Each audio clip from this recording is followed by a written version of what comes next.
Ukradnutý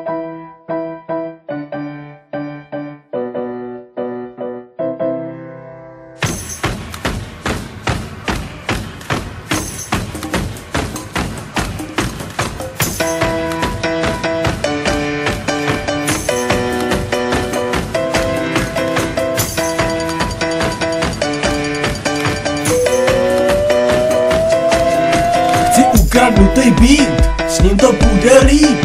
Připravený na čorky, co ostatní položí. Píšu, nahrávám, beaty pořád vykrádám. Pořád nemám vlastní beat, asi to sám nezvládám. Se zblázním, jestli to takhle půjde dál. Jsem vykrádač a debílek a toho jsem se bál. Se zblázním, na co jsem si tenkrát hrál. Minulost je za mnou a já vykrádám dál. Jsem namyčlenej primitiv, mý texty jsou jen velký shit. Jsem jiný než ostatní, vykrádám si co jen chci. Podprůměrnej nudnej kokot jako nikdo jiný.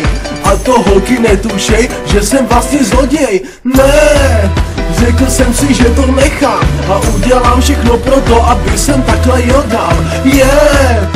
A ono se to daří. Ti, co se dřív smáli, říkají, že je to dnes baví. Jsem jako Dennis, postrach police, kopu to jako Hakise.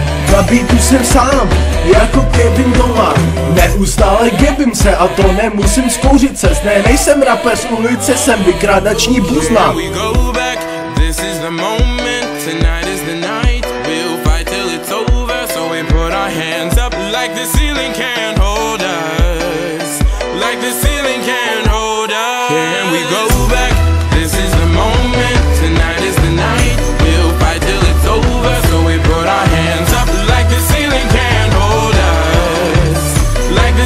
can't hold us. Sorry, že to tolik trvá, nejsem ten, co beaty dělá.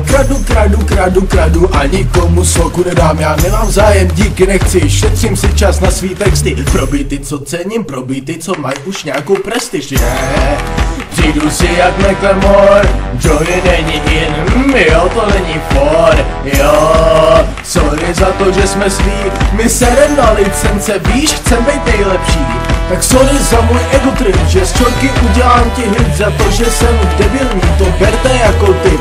Že kradu beaty na netu, že dávám rap 5 o shitu. O co jde? Sekám to jako bych měl kotletu.